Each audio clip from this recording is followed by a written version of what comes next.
Салам замандаштар, аты жөнүм Назира Бердиголова. Биз бүгүн командабыз менен биздин бордош элибиз жана туугандарыбыз Казакстан, тактап айтканда Алматы шаарына командабыз менен келип отурабыз.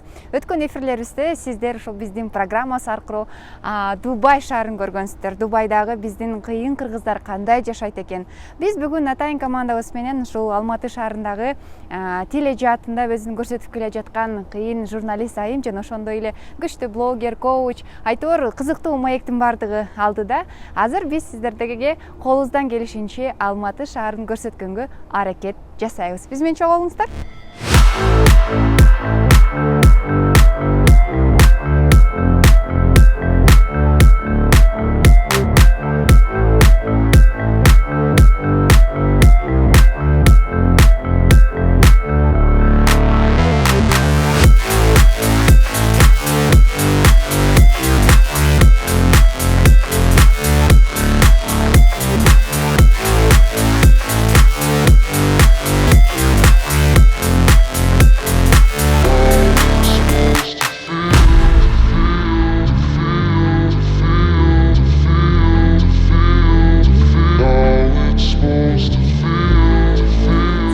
Биз азыр көк төбө эс алуу борборундабыз. Бул жака көбүнчө туристтер көп келет экен, анткени бул Алматынын үстүнө мындай караса болот экен. Жакшы өзгөрүүлөр бар экен. Негизинен мен Алматыга мындан 5 жыл мурун келгенмин. Жаңылуу бар, өсүү бар. Эмне дейбиз? Биз да ушинтип өсөлү, бизге да ушундай көп суудай агылып туристтер келсин. Эң негизгиси бул жердеги адамдардын бири-бирине болгон мамилеси жана сыйлык мамилеси. Эгерде сиз кандайдыр бир себептерден улам бул жерден жоголуп кетсеңиз, сурасаңыздар так дана жана жылмаюу менен жооп берет.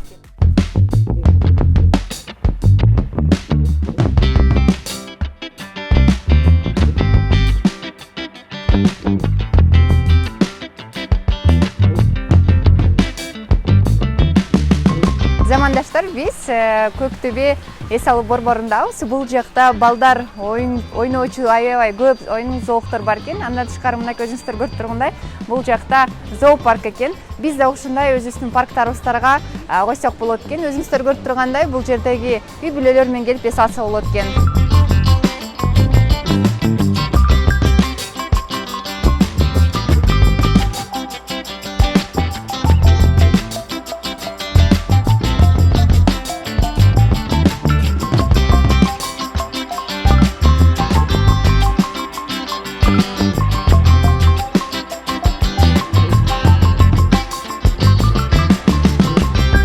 Бүгүн биз сиздерге ушул Көктөбөдөгү болгон сулук менен бөлүштүк. Азыр дагы бир сонун кооз жерге барабыз. Жөнүм Назира Бердиголова, биз Алматы шаарындабыз. Асхат Абжанов, адам, человек в первую очередь. И ответственен за жену, за ее счастье, за ее состояние и ответственен за своих детей. Получается, первый класс эки жыл окудуңуз. Эки жыл окудум. Причем мне уже 8 лет. Я продвигаю идею, чтобы детей воспитывали без насилия. Это возможно, это реально, это намного эффективнее, чем воспитывать шапалахами. Относись к ребенку так, как ты хочешь, чтобы относились к тебе. Потому что мы говорим ребенку: будь успешным, будь успешным, будь успешным. А что такое успех, мы не расшифровали. Мы читаем все, что угодно, только не литературу про детей. Поэтому не нужно ребенка заставлять и прямо вот так: давай, учись хорошо. Замандаштар, бардыңыздар билсеңиздер керек. Азыр бала тарбиялоо бул абдан оор эле болуп жатат. Анткени кылым өскөн сайын, техника өскөн сайын балдарыбыздын аң сезими, баскан турганы жада калса ошо ата-энелердин да кээде тарбиясы аздык кылып калат экен да. 21 кылымда бул бизге жардамга ошо балдар менен иштешкен коучтар келип кеткен, жана балдар менен иштешип жаткан мугалимдердин абдан кеңеши керек болот. Бир эле Кыргызстанда эмес, Орто Азия боюнча өтө таанымал балдар коучу Асхат Абжанов менен маегибизди баштасак. Асхат, кутман таң. Кандайсыз, жакшысызбы? Жакшы. Өзүңүз кандайсыз? Абдан жакшы. Сизди көргөнүмө абдан кубанычтамын. Мен де кубанычтамын. Рахмет. Былтыр сиз биздин борбор каалабыз Бишкекке келгениңизде сиздин сабагыңызга барганмын. Андан кийин менде бир калоо пайда болду да, мен ушул Асхат Абжановдон интервью алышым керек деп. Биринчиден, сиз азыркы балдардын мындайча айткандагы кылымдуу балдар да, дети бир аң сезимин оңдоодо, алардын тарбиялоого болгон салымыңыз мага абдан жагат да. Это ваши ниши. которые помогают при воспитании детей. Биздин маягибиз орыс тилинде, кыргыз тилинде, казак тилинде боло берет. Болушунча биз толук маалымат берүүгө аракет жасайлы. Алгач мындай суроомо жооп берсеңиз, Асхат Абжанов деген ким өзү? Асхат Абжанов адам, человек в первую очередь.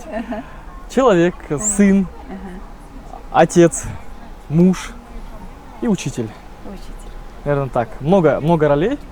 Вот. Но одна из, наверное, самых важных — это муж и отец. Потому что я понимаю, что ответственность за семью на мне, как на мужчине, и ответственность за жену, за ее счастье, за ее состояние, и ответственность за своих детей. Поэтому в первую очередь это вот моя такая основная задача. Потом уже я и сын, и гражданин своей страны, и учитель, и семейный коуч. Вот как-то так. Так? Ага. Асхат, какой семьи вы выросли? Где ваше детство прошло? Расскажите нам. Я родился в городе Степногорск. Это маленький городок на севере Казахстана. И родился в простой семье. Папа у меня все время был всю жизнь шахтером, потом строителем. Мама работала на заводе, потом была домохозяйка. Нас 3 сыновей в семье, я младший. Девочек нету? Девочек нет, у нас только пацаны. Мама единственная девочка в нашей семье. Вот, поэтому я родился в очень простой семье. Иногда говорят, вы, наверное, там сын какого-то богатого бизнесмена. Я говорю, нет, я говорю, у меня простые братья, простые родители, родственники. Да и сами, в принципе, простой человек, да, который занимается педагогикой, воспитанием. Конечно, есть частично бизнес, да, направление, но все равно это больше про социальный, наверное, вклад в общество, в развитие нашего общества, молодежи. Классно. Мектепте кандай бага окудуңуз? Мектепте, значит, биринчи сынып 2-ге. Да вы что? Да, это, честно сказать, мне стыдно об этом говорить, но первый класс, как вот старших братьев, меня дали в казахскую школу. И я ничего не понимал. Вот просто мне говорили, а я родился тогда, когда почему-то все стали говорить на русском. Я казахской речи не слышал. Я пришел в казахскую школу, я ничего не понимаю. Я закончил на 2. Ну, там такие были не оценки, там эти как-то ставили звездочки, квадратики, у меня вот эти были треугольники все время, 3, 2. И потом мама меня пригласила и говорит на разговор, говорит, Асхат, мы решили тебя отправить в русскую школу. Я такой, ну, может быть, не надо? Мама говорит, нет, Кирек, надо, потому что тебе там тяжело. И меня не взяли во 2 класс, потому что я был 0 в знаниях. Меня взяли снова в 1 класс. Получается, 1 класс 2 жыл окудуңуз? 2 жыл окудум. Причем мне уже 8 лет. Да вы что? Я пошел в 7 лет, обратно в 8 лет в 1 класс в русскую школу. И, соответственно, я был на год, на 2 старше своих сверстников, всегда. То есть я всегда в окружении... Это вас не смущало? Мама вас не смущала? Вот, сен жакшы окуган жоксуң, бизди уят кылдың, сен 1 класска 2 жолу баратасың, она вас, как сказать... Вот мама очень мудрая. Первое, она сказала, не переживай, это твоя учеба, как ты будешь учиться, так и будешь жить в будущем. Мне твои оценки не нужны, главное твое состояние, да, как бы будешь стараться учиться хорошо, ну хорошо, молодец. В будущем много добьешься. Будешь плохо учиться, ну, опять же, это твоя жизнь. В 1 классе мне это мама вот эту мысль мне запрограммировала в голове. И я учился как бы, ну, сам, не спрашивая там помощи у братьев, у родителей. И когда я перешел в русскую школу, сразу знания подтянулись, я стал учиться на 5. И по сути всю школьную жизнь я учился на отлично. И я благодарен маме за то, что всю жизнь она не проверяла ни дневников, ни тетради, ни домашние задания. Она сказала, это твоя учеба, ты справишься сам. И даже несмотря на то, что 1 класс у меня были 2, я вообще был 0 в знаниях, она продолжала верить. И вот эта вера помогла мне стать отличником. Я и школу закончил на отлично, и университет. У меня 2 красных диплома. Да, и при этом как бы, ну... Дайте я вам руку, пожалуйста. Спасибо. Молодец. Но это не прям повод для гордости, это, наверное, больше показатель того, что воспитание родителей, оно сработало. Да. Именно доверие мне, как сыну, несмотря на то, что как бы я начал не так эффективно, оно все равно сработало. Вау. Поэтому это все благодаря родителям. Только родителям. Да. Почему я вас спросила, в какой вы семье выросли? У каждого вашего интервью, я в семинарах всегда участвую, прочла вашу книгу, там говорится о том, что не делайте ребенку больно. Вы не воспитаете хорошего ребенка шапалаком. Ну да. Но в ваше время, потому что мы с вами ровесники, в наше время только шапалаком воспитывали детей. Но это мы все знаем. А вы говорите, что не должны воспитывать ребенка шапалаком. Это получается, вы выросли в такой семье, где не было шапалака? Давайте мороженое купим. Давайте как раз с мороженым будем общаться. Да. На этот вопрос вы ответите после мороженого, да? Да. А какое вам мороженое нравится? Ух ты, а здесь, мне кажется, его нет. Спасибо вам огромное. Как вам алматинское мороженое? Вкусное? Да. Напоминает вкус детства. Супер. Итак, вопрос был про шапалаки? Да. Как воспитывать без шапалаков? Да, без шапалака. Вы говорите, воспитывать детей без шапалака за то, что сами шапалак не получали? Мне вот это вот вопрос интересует. Ну, во-первых, я видел шапалахи в своей семье, но видел это в сторону старших братьев. Ага. Мне повезло родиться Всегда младшим. везет младшим? Да. У Мне нас в реально семье повезло. тоже 3 девочки, но младшая она не получала шапалаки. Да. Все шапалаки мы получили с сестренкой. Ну, потому что родители, они ведь не учатся быть родителями, они на опыте своем узнают, что работает, что не работает. И, скорее всего, мои родители на первых 2 все методы опробовали, протестировали, потом поняли, что работает, что не работает, и уже на мне применяли то, что работает точно. Меня никогда не били, меня никогда не ругали, не кричали на меня, мне максимально доверяли, да, и, это сработало. Круто. Да, и я помню только мама один раз, она мне так чуть-чуть так вот по попе так вот шлепнула, я до сих пор это помню. И я говорю, мам, я так плакал. Асхат, такие шапалаки получали. Для меня это было такое, что-то, как это, мама на меня руку вот так вот. И мама, я ей рассказываю, да, мам, ты помнишь, ты меня шлепнула? Она говорит, я не помню. Я говорю, я вот, мам, помню. Но я не обижаюсь. Вам 33, вы не забыли? Да, мне 34 уже, но 34. я это помню, больше, наверное, так вот, с улыбкой на лице вспоминая, что настолько я благодарен родителям, что единственное насилие в мою сторону, это было вот такое маленькое вот по попе шлепок, да? Вот, а так больше никакого насилия не было. Поэтому в первую очередь из-за этого я продвигаю идею, чтобы детей воспитывали без насилия. Это возможно, это реально, это намного эффективнее, чем воспитывать шапалахами. Второе, я никогда не говорю, вот так надо, так не надо. Если вы смотрите внимательно ролики, я просто делюсь тем, что эффективно и неэффективно. Потому что у меня нет права говорить, вот так воспитывайте, так не воспитывайте. Я достаточно молодой парень. Если мне было бы там, не знаю, лет 90, как моему учителю Шалва Манашвили, я бы, может быть, еще имел право сказать, вот так можно, так нельзя. Пока Это что... уже нужно время, да? Да, нужно время, нужно авторитет. Таких у меня полномочий или права нет. Но говорить об этом с точки зрения эффективности можно, да? И с точки зрения, я всегда говорю родителям, вы сами выбираете, как воспитывать детей. Вопрос, какого ребенка вы хотите воспитать? Если вы хотите воспитать ребенка такого открытого, свободного, да, без рамок в голове, без страхов, без комплексов, который смело идет в будущее, тогда применяйте одну модель. Да? Одну модель это как? Это значит, если хотите, чтобы этого не было, то не бейте, не наказывайте, не травмируйте, да, не сравнивайте с другими, и вот вы получите результат. Если вам окей, что ребенок будет где-то такой тихий, послушный, будет с комплексами, с блоками в голове, да, где-то психотравмами детскими, то бейте, ругайте, наказывайте. Это ваша ответственность, вы сами воспитываете ребенка. И вы сами выбираете, каким вы хотите видеть ребенка в будущем. А я уже показываю 2 сценария, к чему приводит это, к чему приводит это. И даю выбор родителям, выбрать самим.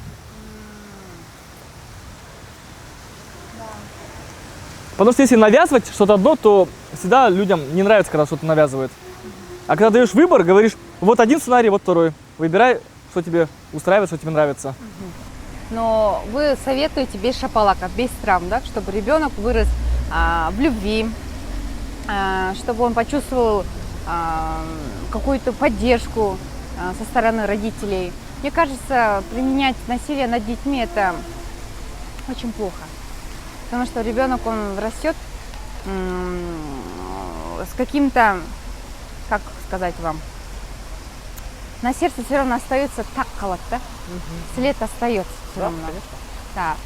Как вырастить успешного, здорового, умного ребенка, чтобы он был лидером в жизни? Что вы можете посоветовать? Первое, по поводу насилия, я хотел бы еще дополнить мысль.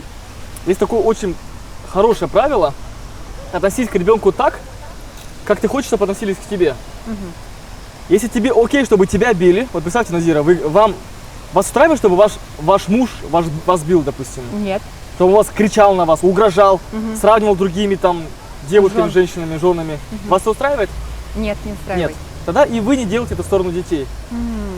Если вас это устраивает, если вам окей, чтобы вас били, ругали, наказывали, тогда, применяйте это в сторону детей. То есть всегда нужно ставить себя на место ребенка и думать, а мне было бы приятно, а меня бы это замотивировало, а мне это помогло бы быть более счастливым человеком. Асхат, если про нет, это тогда... наши родители же не думали. Не думали, да. Да. Было другое время. Правильно. Они думали о том, как выжить. Была разруха, да, был распад Советского Союза. Там было немножко другие условия, поэтому говорить, у нас этого не было, поэтому и не будет у наших детей, нельзя. Была другая эпоха, другое время. А у наших родителей было еще тяжелее время. Там был голодомор, были репрессии, там была война, да, послевоенное время. Сейчас, Аллах шукр, другое время. Мы живем в достатке, мы кушаем мороженое, мы не боимся, что нас кто-то там застрелит, кто-то нас там репрессирует или... Да, не останемся там голодными. Да, да, поэтому теперь наша задача поменять эту модель. Не ссылаться на старые модели, что вот так воспитывали нас, и мы так же воспитаем. Нет. Теперь нужно создавать новую модель. Время другое. Цифровизация, роботизация, искусственный интеллект, приложения, интернет. Все изменило, весь мир изменился. Дети выросли уже другими. Дети родились другими. Поэтому мы должны тоже поменяться. Если мы будем придерживаться старых традиций и убеждений, именно воспитания детей, то значит мы готовим детей к той жизни, которая была раньше. По сути, это готовить современных детей к Советскому Союзу.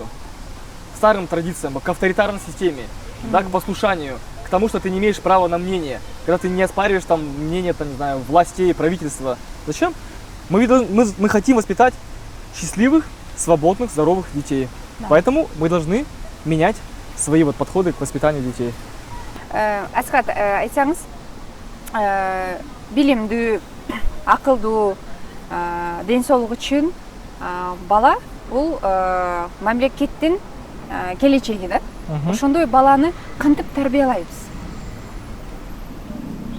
Так, именно здорового, образованного и какого? Умного. Умного. Ну, это вопрос непростой. Надо заниматься этим, конечно. Вообще, самое простое правило – это быть примером.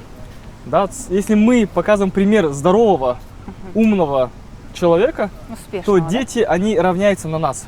Если мы сами читаем книги, если мы сами проходим обучение, да, мы постоянно познаем себя, там, не знаю, этот мир, читаем энциклопедии, тогда мы показываем пример ребенку, и он равняется на нас. Дети – наше отражение. Если мы сами зависаем в телефоне, в гаджетах, и при этом думаем, почему мой ребенок в телефоне и не читает книги, ну, как бы, само собой понятно. Он повторяет нас. Да, потому что мы сами вот так сидим в телефоне, да? Да, мы сами в телефоне, мы сами не читаем книги, мы сами редко занимаемся саморазвитием или осознанным обучением. Вот сколько родителей приходит к нам на обучение, на курсы, да, для родителей, я скажу, половина не доходит до конца. Половина не выполняет домашние задания. Говорят, ой, забыла, ой, не успела, там, ну и так далее, да. То есть, о чем это говорит? О том, что мы, как взрослые, мы сами не обучаем, мы не хотим учиться. Почему мы думаем, что дети захотят учиться? И делать домашние задания, делать все правильно, делать все вовремя. Поэтому один из эффективных методов воспитания, именно такого умного и здорового, это быть самому умным и здоровым. Заниматься здоровым образом жизни, там, не пить, не курить. Если там папа курит и пьет и говорит, там, давай, будь здоровым, как воспитать здорового, ну, скорее всего, ребенок будет за ним просто повторять. Потому что папа курит? Ну да.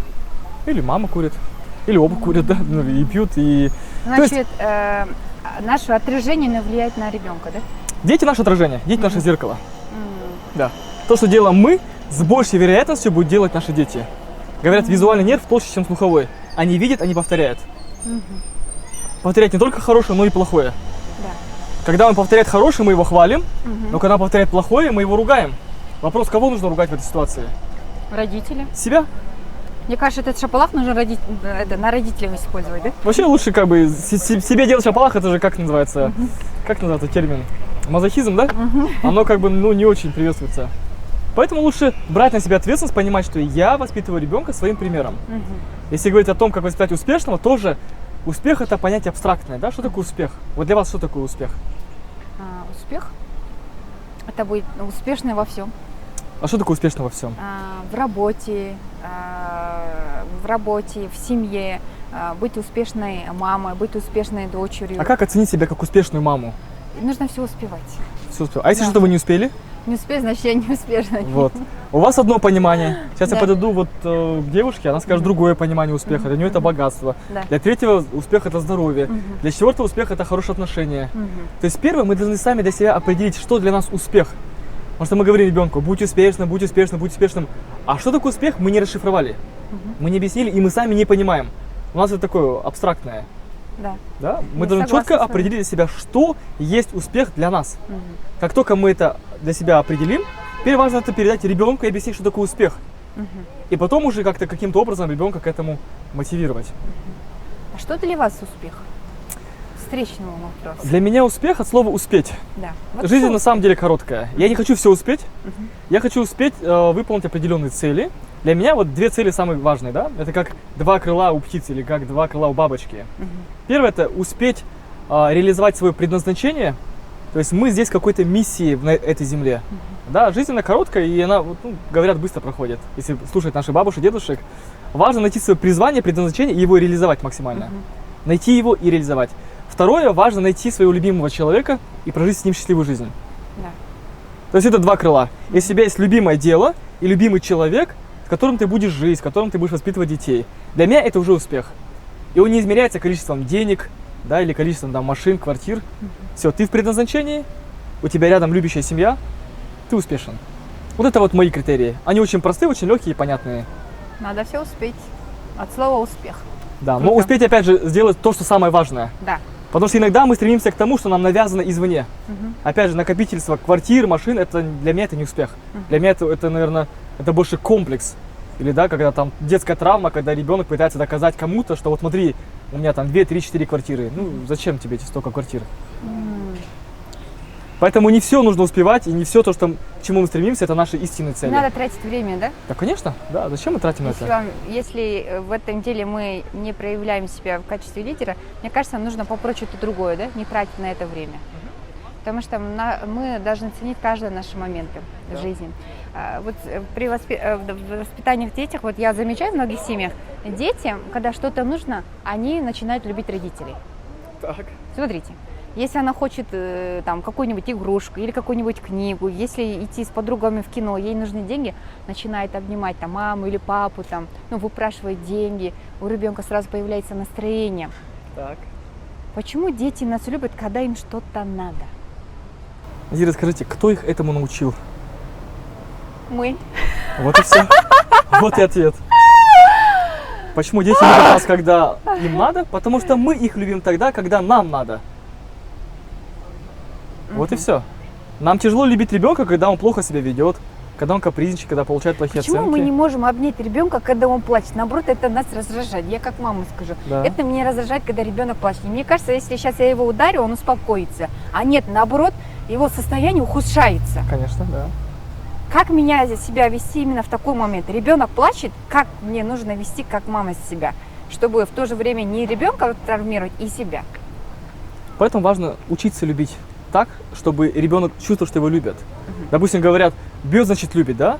Это не рабочая система, это неправда. В насилии нет любви, по крайней мере, глазами ребенка. Когда его бьют, когда его ругают, когда его там критикуют, сравнивают с кем-то, он не чувствует, что его любят. Важно любовь изучить уже с точки зрения уже как бы практики. Любовь это глагол, да? Нужно проявлять ее. Поэтому этому нужно учиться. Это нужно практиковать, это нужно себе тренировать. Я люблю его просто так, да? Люблю не, просто за так? не за хорошие Да. оценки, не за Да. хорошее поведение, там, не за то, что моя дочка вымыла посуду, да? Да, безусловная и безвозмездная любовь. По сути, дети это умеют с рождения. Каждый ребенок умеет любить просто так. Но потом мы их переучиваем. Когда мы начинаем его хвалить и любить, проявлять любовь, когда он хороший, а когда он не хороший, мы его бьем, наказываем, кричим, он думает, ага, значит, любить можно только тогда, когда я хороший. Он начинает заслуживать любовь, он начинает стремиться быть таким, чтобы заслужить любовь. И все, и он отучается от того, чтобы любить просто так. Хотя любовь, это чувство должно быть безусловное и безвозмездное. Да, Мы должны учиться любить просто так. просто так. Да. Ну, так как нас любили за что-то, мы теперь это спускаем своим детям. Да. Мы их любим за что-то. За что-то, за хорошее поведение, правильно? Так как нас ругали за плохое поведение, мы теперь ругаем своих детей за плохое поведение. Хотя плач ребенка это же крик души, он же просит помощи. Да. Он просит внимания, он просит защиты, поддержки, объятия. И вместо этого он получает шапалах. Еще хуже. Еще хуже. Ему больно, и мы делаем еще больнее. В некоторых семьях, вот я замечаю, дети какие-то замкнутые. Они специально отправляют их в лагерь, оплачивают большие деньги. Это вы про наш лагерь, да? Нет. У нас такой вот лагерь как раз. У вас лагерь, это получается очень крутой садик, крутой получается лагерь. Мы к этому вопросу еще вернемся. Ага. У меня такой вопрос. 21 век. Да. Мы когда с подругами разговариваем, ого, такие ушаки у нас там, да? Так. Почему это мы с детьми не делаем? Почему у нас в семье растут такие дети замкнутые? Смотрите, вот мы оплачиваем большие деньги, чтобы он начал говорить, проявлять свои чувства, свои эмоции. Это у тех родителей, у которых есть деньги. А у тех родителей, у которых нет денег, а как они должны поступить? У меня такой вопрос. Ну, это Как прийти к контенту, да, чтобы ребенок начал выговаривать что-то, чтобы у него было свое мнение, чтобы он не боялся ничего. Это я могу заплатить вам деньги. Вот Асхат, моя дочка, не разговаривает со мной, она какой-то в депрессию ушла, понимаете? А в тех семьях, которых не смогут оплатить такую сумму, чтобы он... Что им делать, да? Да, или коуч там кого-нибудь написать. Что им делать? Что вы можете им посоветовать? Есть два пути. Первое – это обратиться к специалисту, если есть возможность, есть такой специалист. Второе – самому стать этим специалистом. Самому стать этим психологом, этим коучем, этим педагогом для своего ребенка. Чуть-чуть разобрать психологию современного ребенка. Что с ним происходит на каждом этапе его взросления. С точки зрения физиологии, психологии. Это не так сложно, но мы этого не изучаем. Мы читаем все, что угодно, только не литературу про детей. Мы смотрим любые фильмы, только не те фильмы, которые связаны с тем, как понять своего ребенка, как ему помочь, да, как его поддержать. Поэтому в идеале не нужно никаким психологам и коучам отправлять. Не нужно там в лагерь отправлять. Нужно самому научиться справляться с этими ситуациями. Это уже крайняя ситуация, когда уже ничего не помогает. Отправляйте там к специалисту, и он помогает. Ну хорошо, это специалист поработал 2-3 месяца, а это состояние, это атмосфера, это же дома же. Да. Этот ребенок, если дома ничего не поменялось, он вернется в исходное состояние. Да, он придет, это максимум 2-3 месяца, он обратно вернется в то состояние, которое он был. Да, все верно. А для этого нужно что? Поменять атмосферу в доме. Правильно. Это меняться родителям. Конечно. Это как в вопросе со здоровьем. Вот представьте, допустим, человек все время кушает фастфуды, бургеры, кока-колу, газировки. Да. И вот теперь у него язва желудка, и он пошел к специалисту. А есть другой человек, который не ходит к специалисту, он занимается профилактикой. Он изначально кушает правильную еду, пьет там чистую воду, ни кока-колы, ни газировки. То есть занимается профилактикой. То есть есть большинство людей, которые идут к врачу, когда уже все прям болит, уже прям невозможно терпеть. Лучше заранее. Но люди не хотят заранее. Это сложно, это долго, это скучно. На это времени, как правило, не хватает. Также в вопросах с детьми. Родители начинают бить тревогу, когда уже все прям очень плохо. А зачем доводить до такого состояния, когда уже ребенок перед суицидальным состоянием, да? Хочет покончить жизнь самоубийством. Когда он хочет сбежать из дома, когда он кричит, когда он огрызается, когда он истерит. Лучше заранее делать профилактику и заранее делать так, чтобы таких ситуаций не было. Когда мне говорят, что делать, когда маленький ребенок истерит, лежит на полу и вот бьет ногами и кричит на весь там дом. Я говорю, я не знаю, что делать, потому что я этого не видел никогда. У меня 3 детей, я этой картины не видел. Наши дети, Аллах ашкур, они не истерят. Потому что мы с ними в разговоре, мы с ними в диалоге. Мы спрашиваем, что случилось, чего ты хочешь. Проблема современных родителей, что они не хотят слышать и видеть ребенка. Они больше хотят говорить. В этом плане, да, это подсказка. Нам даны 2 глаза и 2 уха и 1 язык. Да. Для того, чтобы мы 2 раза больше наблюдали за ребенком, 2 раза больше его слышали и 2 раза меньше говорили ему, как жить. Мы не слышим ребенка, у нас пробки в ушах. У нас еще есть и у вас, и у казахов, у кыргызов есть. Мен жашадым, мен билем, мен жашыма келгеннен көрөсүң сен деле. Мен көптү көргөм. Почему так говорим? Мен көптү көргөм. Мен билем. Депчи, вот это слово мы часто используем. Да? Применяем даже. Ну, это по сути, это правильно, мы больше видели, у нас опыта больше. Но проблема в том, что ребенок-то этот опыт не получал.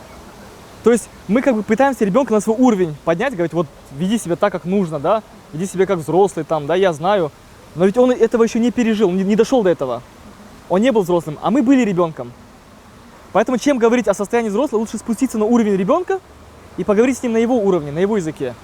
Это более эффективно, чем говорить, вот я опытный, я прожил, вот делай так, как я тебе говорю. Ну, смотрите, чем тратить время на свои ошибки, можно же учиться на чужих ошибках. Так же говорят же, не тратьте время на свои ошибки, а учитесь, берите пример, вот там, смотрите, вот с чем вот так-то что-то случилось, он поехал на большой скорости, вот разбился, да, пример вот так. А наши дети, вы знаете, вот, например, скажу я вам, я плохо училась в школе, да, вот, я плохо училась в школе. Я знаю, что плохо учиться это тяжело. Поступить в университет, общаться с людьми, реализовать себя. Я это хочу сказать своему ребенку. Учись, быть отличником. Вот я плохо училась, мне сейчас плохо. Вам сейчас плохо? Нет, мне хорошо. Вам же хорошо? Мне хорошо. По факту? Да, я вам просто говорю в примере. Так. Вот моя мама ругала когда-то меня: учись хорошо, жақсы оқушың керек. Мен жақсы оқуға қалғам, сен жақсы оқушың керек. Но, увы, я не послушалась, я плохо отучилась, и мой ребенок тоже плохо учится. А как вот это донести ребенку? Потому что на нас уже 1 сентября скат. Донести что? Чтобы он хорошо учился? Да. Зачем? Ну, я-то плохо училась, я хочу, чтобы он учился хорошо Как вы сейчас живете? Хорошо? Я хорошо. Счастливый человек? Я счастливый человек. Нет, я вам примере, не говорю о своем примере. Это не ваш пример или ваш? Это не мой пример. Вы в школе как учились? Я на 5 училась. Окей. Я просто говорю. Первое, нам нужно сделать разрыв вот этой мысли, что учеба не влияет напрямую на успех в жизни. Ага. Нет прямой связки. Да, это дает кругозор, дает умение там, писать, там, навыки, читать, там, да, считать деньги и так далее. Но нет прямой связи. Хорошо учишься, хорошо живешь. Плохо учишься, плохо живешь. Бывает наоборот. Плохо учишься, хорошо живешь. Да, например, троечники хорошо учишься, плохо живешь. Да, понимаете? Почему? Ну потому что там характер формируется, да? Нет вот этого синдрома отличника, когда ты боишься пробовать, действовать. Ага. Поэтому не нужно ребенка заставлять и прям вот так: давай, учись хорошо. Мен жаман оқығам, сен жақсы оқушың керек, да? Да, зачем? Нужно сделать отвязку, учеба и успех в жизни. Это не связано между собой. И важно показать, а в чем смысл учебы? Зачем учиться? Многие не понимают. Ни родители, ни учителя, ни сами дети не понимают, а зачем учиться? Да. Я умею писать, я умею читать, умею считать. Зачем? Зачем мне логарифмы, синусы, косинусы, h2, s4? Понимаете? Да. Вот до тех пор, пока мы не нашли ответ на вопрос «зачем?», мы не должны заставлять ребенка. Как только он поймет смысл, зачем учиться, у него появится мотивация, осознанность, и он будет с желанием идти и учиться. Вот нам важно воспитывать ребенка в осознанном состоянии, да? Чтобы он понимал, зачем он это делает. Если он делает что-то на автомате, не понимая зачем, кого мы воспитаем? Бездумного человека, Да. который делает то, чего не понимает. Который живет по нашим диктовкам, да? Это Да. нельзя, то нельзя. Господи, сейчас такое время, маленький сынок все больше и больше становится. Да. Что нам делать? Что, Давайте пойдём туда, да? продолжим, может, кафе? Кафешку, что ли? Вот и кафе у нас, мы ее прошли.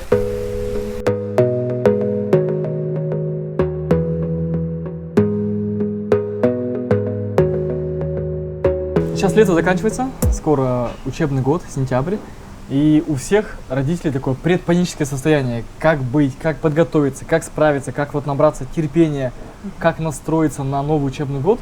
Я все время говорю: расслабьтесь, успокойтесь, да? Важно ответить на вопрос, чья это учеба? Ваша родительская или это учеба ребенка? Первый ответ сразу: учеба ребенка. Да. Окей. Тогда вопрос: чья это ответственность? Ваша или ребенка? Ребенка. Хорошо. Чьи это знания? Ваши или ребенка? Ребенка. Чье это будущее связано с учебой? Ваше или ребенка? Ребенка.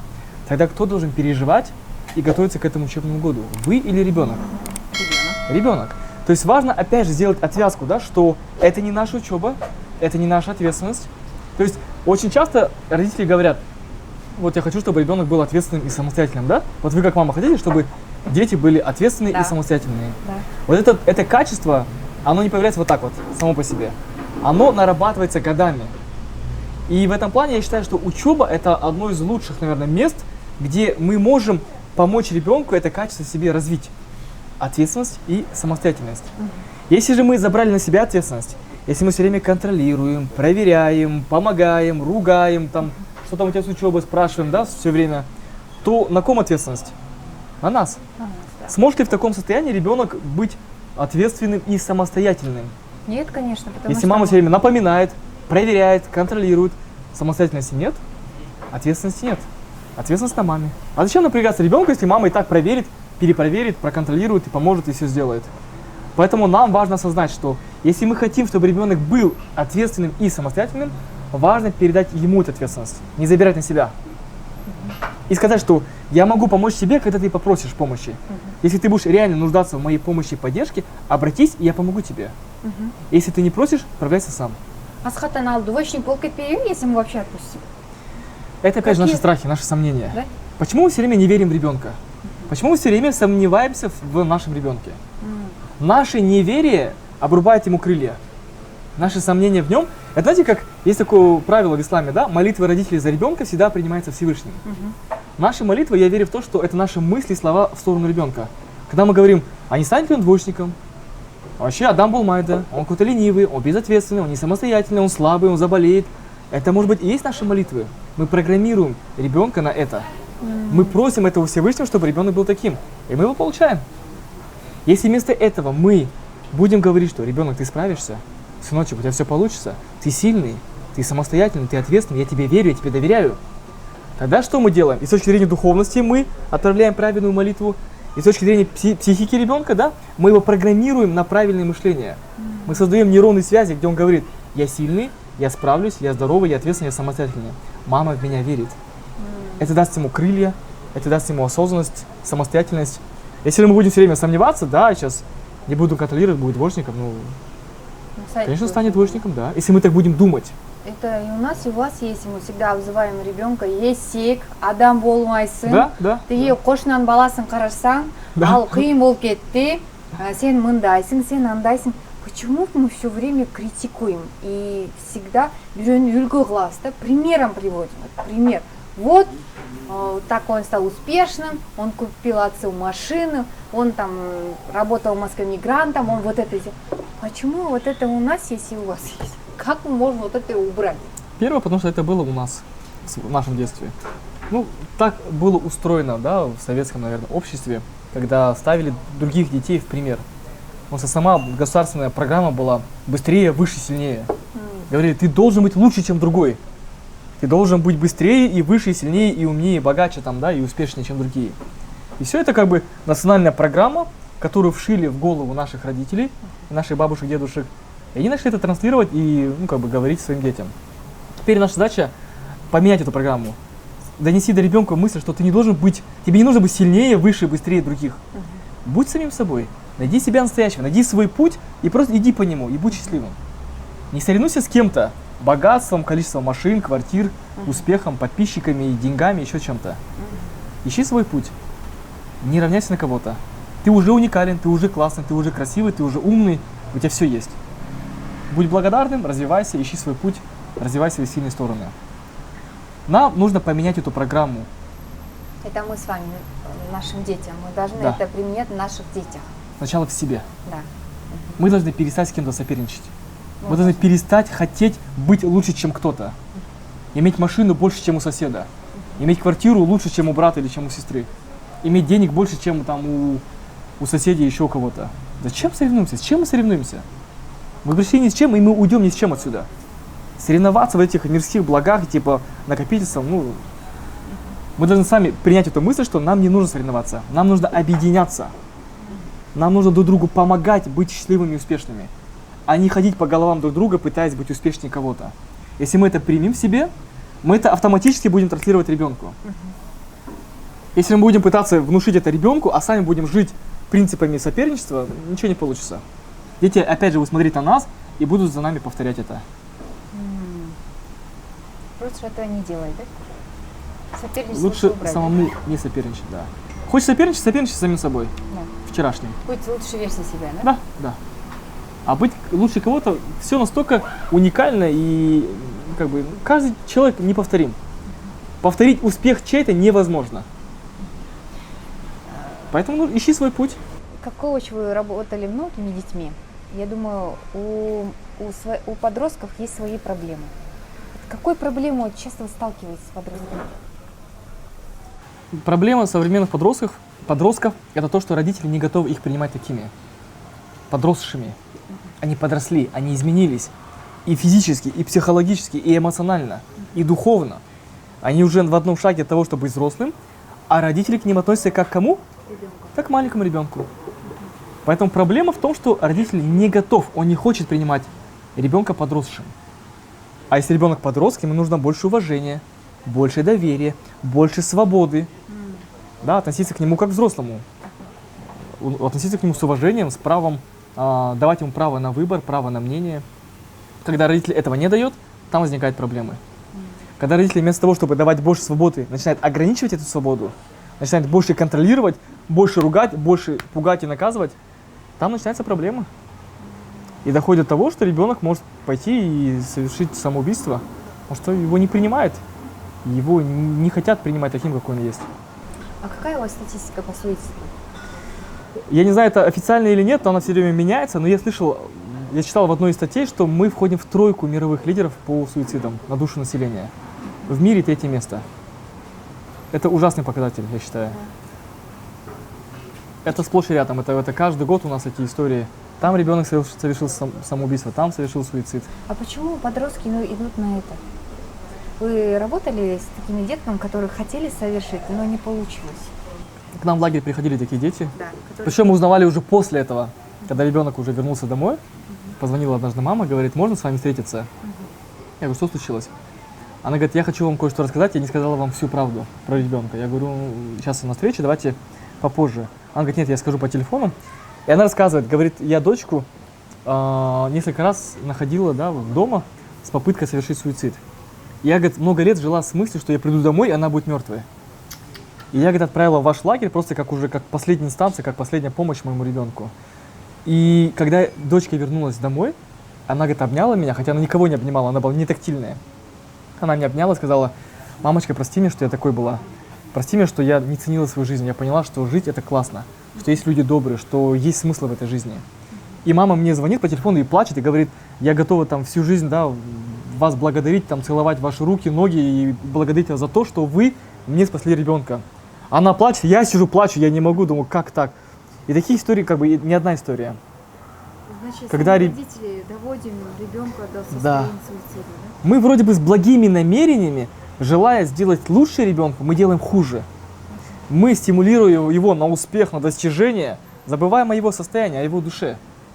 Для нас успех важнее, чем счастье. Для нас какие-то внешние показатели, оценки, дипломы, грамоты, поступление в университет, на грант ценнее и важнее, чем то, что испытывает ребенок в данный момент.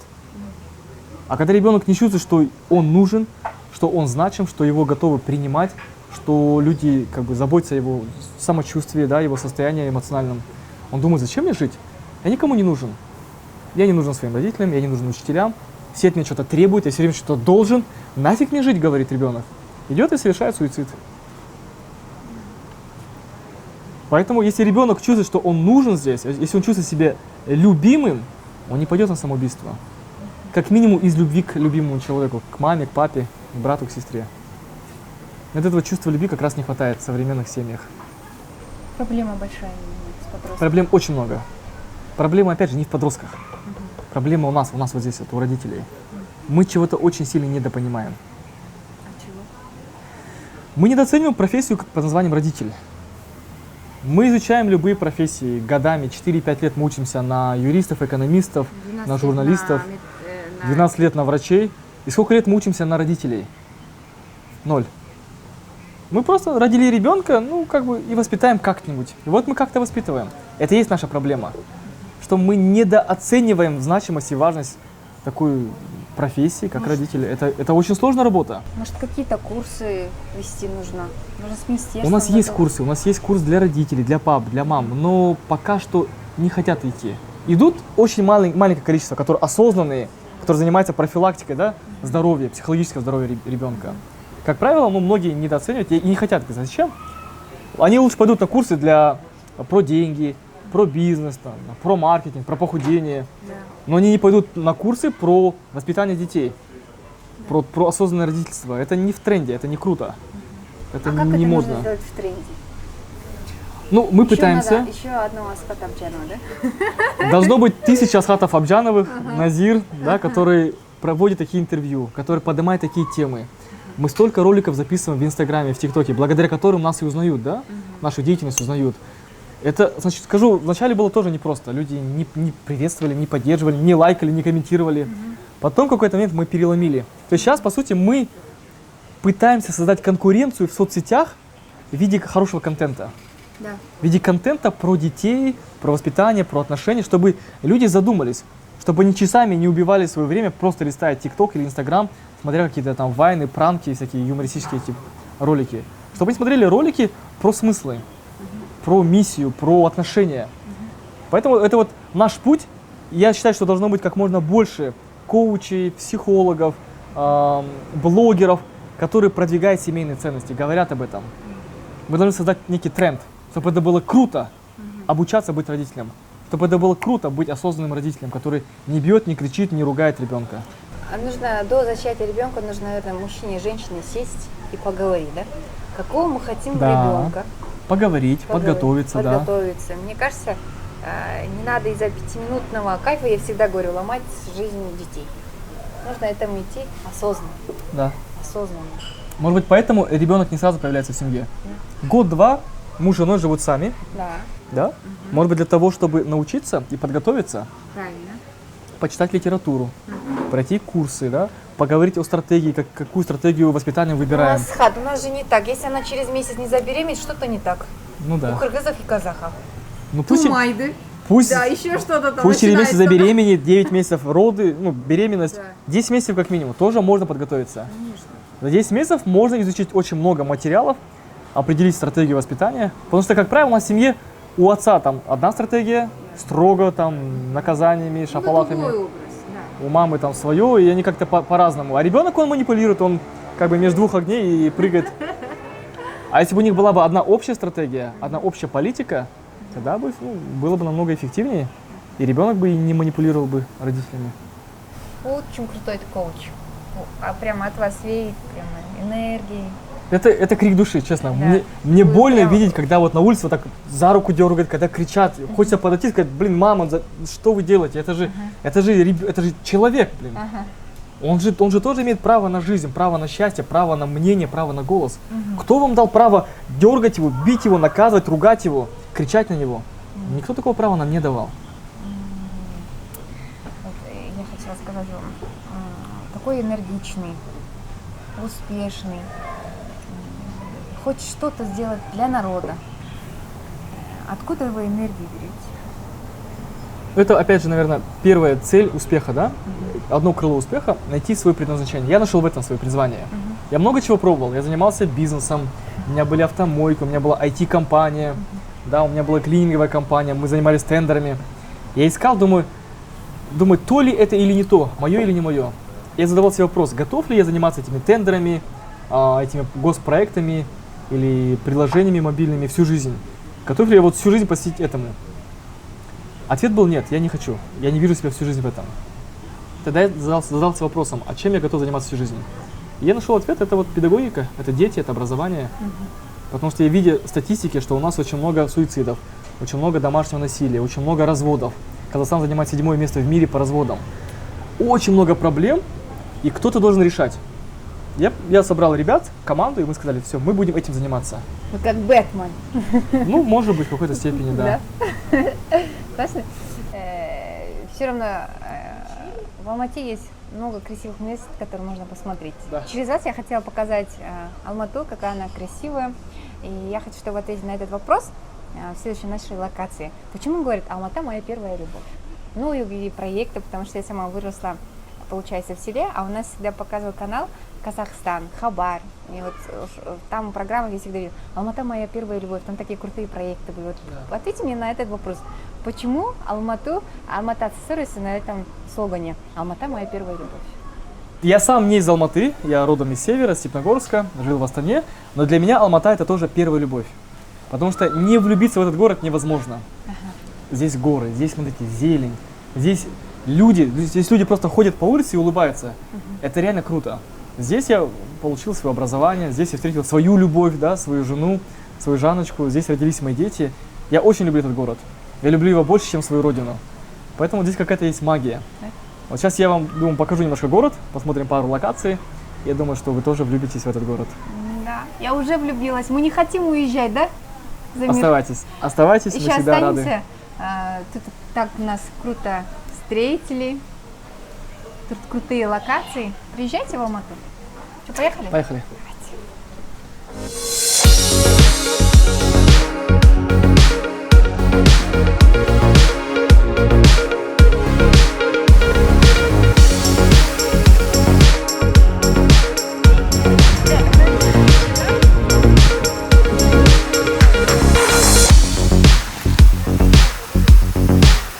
Итак, Надира, сейчас мы находимся в старом центре города Алматы, и за нашей спиной вот такое красивое здание, это ГАТОП, Государственный театр оперы и балета имени Абая. Он был построен в 1934 году, представляете? Да. То есть ему уже почти 90 лет.